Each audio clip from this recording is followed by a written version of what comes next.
Hi friends, iPhone తక్కువ బడ్జెట్లో కొనుక్కోవాలనుకునే వారి కోరిక నెరవేరబోతుంది. ఈ విషయం నేను ఎందుకు చెప్తున్నాను, వీడియో లాస్ట్ వరకు చూస్తేనే అర్థమవుతుంది.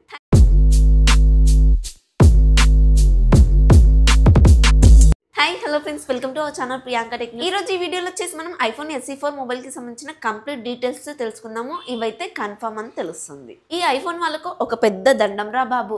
ఐఫోన్ SE4 మొబైల్ కి సంబంధించిన లీక్స్ రెండర్స్ మార్చ్ 2024లోనే స్టార్ట్ అయిపోయాయి. అప్పటి నుంచి ఈ మొబైల్ వస్తుందని చెప్పేసి జనాలకి ఒక క్లారిటీ ఉంది. కానీ ఈ మొబైల్ ఇంకా లాంచ్ అయితే చేయలేదు, ఇంకా టెస్టింగ్లు అయితే చేస్తూనే ఉన్నారు. అందుకే అంటారు ఐఫోన్ వాళ్ళు క్వాలిటీలో కాంప్రమైజ్ అవ్వరు అని చెప్పి.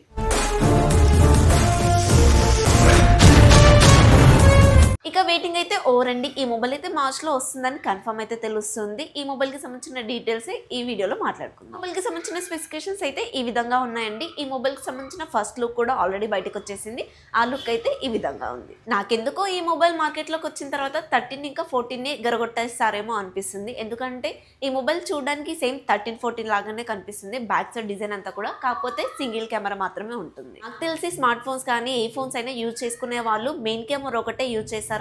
Ultra wide camera, telephoto lens camera ఇలాంటివి యూజ్ చేయడం చాలా తక్కువ. ఇది నా ఒపీనియన్ మాత్రమే అండి. ఈ మొబైల్ యొక్క డిజైన్ ఇంకా లుక్ పైన మీరేమంటారో కమెంట్ లో చెప్పండి. ఈ మొబైల్ కి సంబంధించిన కంప్లీట్ డీటెయిల్స్ మాట్లాడే ముందు మన ఛానల్ ని కొత్తగా ఎవరైనా చూస్తున్నట్లయితే ప్లీజ్ సబ్స్క్రైబ్ చేసుకోండి అండ్ లైక్ కూడా చేయండి.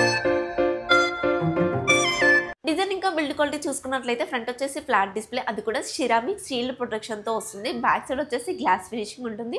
చుట్టూ ఫ్రేమ్ అంతా కూడా అల్యూమినియం ఫినిషింగ్ అయితే ఉంటుంది. డ్యూయల్ స్పీకర్స్ ఉంటాయి. IP68 వాటర్ రేటింగ్ ఉంటుంది. And back side camera design single ఒకటే ఉంటుంది. అది మినహా మిగతా మొబైల్ అంతా కూడా చూడడానికి ఐఫోన్ 13, 14 లాగానే కనిపిస్తుంది. 13, 14లో నాచ్ ఉంటుంది కాబట్టి ఈ మొబైల్లోనూ అలాంటి నాచే తీసుకొస్తున్నారు. సో ఈ మొబైల్ వచ్చిన తర్వాత 13 అయితే ఎగిరిపోయే ఛాన్స్ ఉంది. NFC ఉంటుంది. డాల్బీ విజన్, డాల్బీ అట్మాస్ కూడా సపోర్ట్ చేస్తుంది. కానీ ఐఫోన్స్ లో మాత్రం in display finger print censor ఉండదు. ఫోన్ లో అయితే ఫేస్ అన్లాక్ ఉంటుంది. ఇది అన్నిటికన్నా సెక్యూర్డ్. ఇక ఈ మొబైల్ ఓవరాల్ డిజైన్ ఇంకా బిల్డ్ క్వాలిటీ చూసుకున్నట్లయితే చెప్పుకోవడానికి ఏం లేదు, ఐఫోన్ కుటుంబీ కూడా అని మాత్రం చెప్పుకోవచ్చు.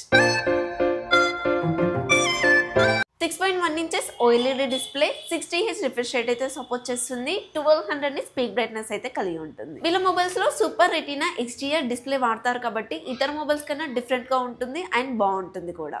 జనాలకు ఒక గుడ్ న్యూస్ ఏంటంటే ఐఫోన్ 17 సిరీస్ లో అన్ని మొబైల్స్ లోనూ 120Hz రిఫ్రెష్ రేట్ తో రాబోతుందంట. డిస్ప్లే సైజ్ అనేది పెద్దగా ఉండదు కాబట్టి మొబైల్ సైజ్ కూడా కాంపాక్ట్ సైజ్ లోనే ఉంటుంది. OTT కంటెంట్ అంతా కూడా HDR కంటెంట్ లో అయితే చూడొచ్చు.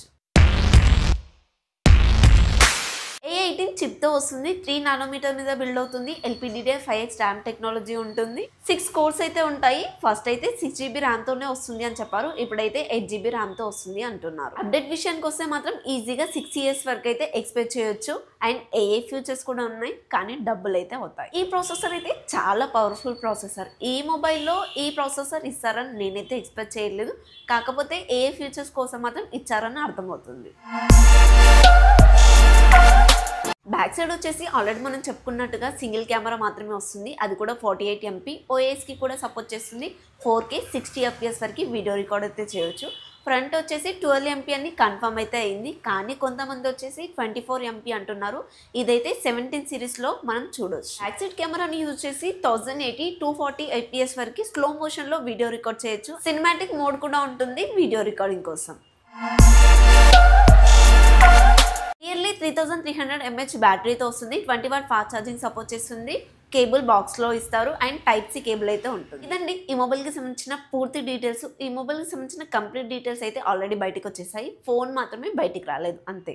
ఈ మొబైల్ యొక్క ప్రైస్ విషయానికి వస్తే ఒక్కొక్క దేశంలో ఒక్కొక్క ప్రైస్ అని అయితే చెప్తున్నారు. అమెరికాలో $450 అని, జపాన్లో $500 అని చెప్తున్నారు. ఇతర దేశాల ప్రైజెస్ చూసిన తర్వాత ఇండియా ప్రైస్ అయితే 50,000 నుంచి 52,000 మధ్యలో అయితే ఉంటుంది. మరి ఈ ప్రైస్ వర్తా అంటే ప్రాసెసర్ ఎప్పట్లాగానే ఐఫోన్ కొన్ని సెక్యూరిటీ చూస్తే కనుక వర్తానే అనిపిస్తుంది. ఐఫోన్ యొక్క కెమెరాస్ లో లైట్ లో బాగా లేకపోయినా కూడా అవుట్డోర్ లో మాత్రం చాలా బాగుంటాయి. 50,000 నుంచి 55,000 మధ్యలో ఐఫోన్ SE4 వస్తే కనుక మీరు తీసుకుంటారా? ఒక ఐఫోన్ యూజర్స్ మొబైల్ చేంజ్ చేయాలంటే 3 years తర్వాతనే చేంజ్ చేయండి. డబ్బులు ఎక్కువైతున్నాయో ఏదో ప్రాబ్లం వల్ల కాదు, మొబైల్లో ఎక్కువగా అప్డేట్స్ అయ్యేవి 3 ఇయర్స్ తర్వాతనే కదా.